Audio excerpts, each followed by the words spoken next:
Good evening, everyone. You've tuned into Rules for Rebels, and we are back with another episode of Side Hustle Tuesdays.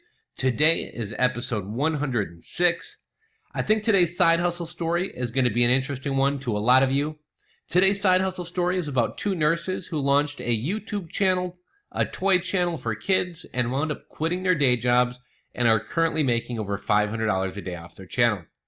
I'm sure we've all heard of that 6-year-old kid who makes something like $5 million a year doing toy review videos, or that mysterious faceless chick with the white gloves who does toy unboxing videos and makes a couple million a year. And I'm sure many of you thought, maybe I should give this a try. The timing of this story in this episode is interesting as well, as I recently discovered what I thought was, in my opinion, probably one of the coolest toy channels I've seen. I actually saw it featured on World Star Hip Hop, and it was titled Dope. Somebody built a tiny racetrack for toy cars and filmed it with ridiculously high production values. It's by far the coolest toy video I've ever seen, and I'll have to try to get them on the channel for an episode of Side Hustle Tuesdays. They do these YouTube videos called the Diecast Racing League, and it's diecast cars going around a really elaborate track. They're also an Etsy seller, and the YouTube channel seems to be what they use to promote their stuff on Etsy. I just checked their site. They're sold out of everything. Their YouTube channel's pretty big. A lot of their videos are getting like 500,000 views. And it probably doesn't hurt that they also recently went somewhat viral on World Star Hip Hop as well. But yeah, everything they have is sold out. I'm not sure if they 3D print these racetracks and things that they make, but it's really cool. I'll link to all that in the description box below for you guys. Anyhow, I digress. That's not today's story, but it is really fucking cool, and I wanted to mention it. Again, I'll link to that one in the description box below, and I'll try to drop a card above as well. Getting back to today's story, though, whether you have kids of your own, whether you got nieces or nephews, you've probably noticed that while kids oftentimes can't even read, they sure as hell can navigate YouTube with the best of them. And they all have their favorite shows to watch. My nephew loves watching people build Legos and play with Legos, for example. YouTube kids channels, and toy channels in particular, are huge. Well, in today's story, we're going to be talking about two full-time nurses from Texas who found a very profitable side hustle in the YouTube toy niche. Today's side hustlers are Nat and Essie.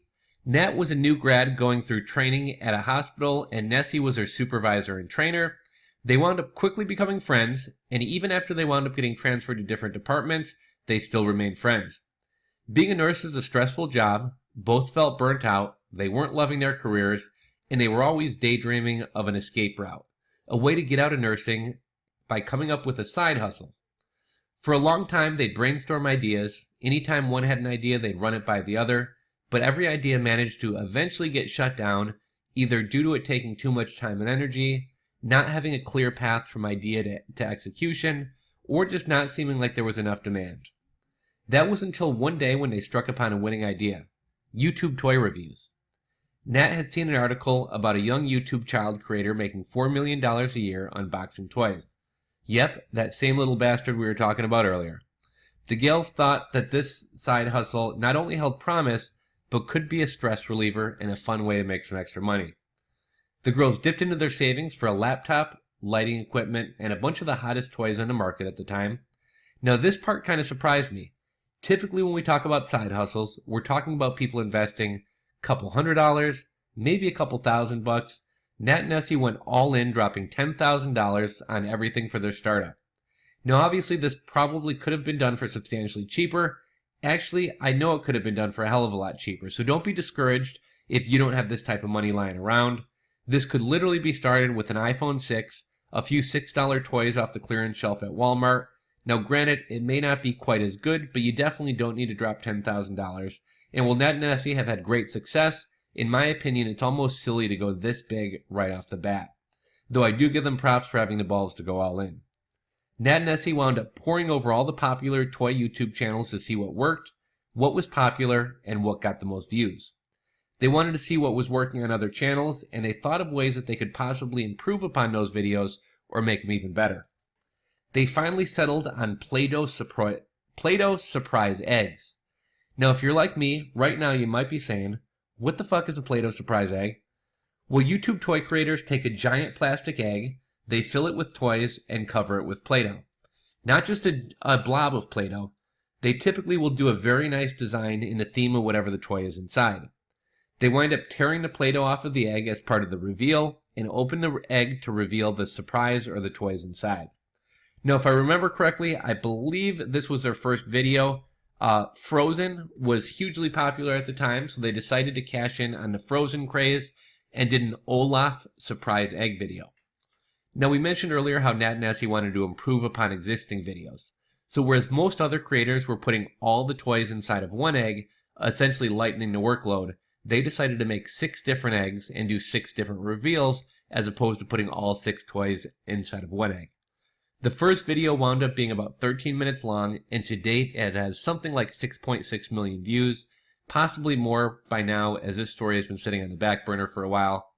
Now, many of you guys are probably wondering, they sunk quite a lot of money into this business. Did they make it back? Yes, they absolutely did make the money back. Within only about 6 months, they had made back their investment, plus were making about $500 a day in profit. They were primarily getting paid by ads.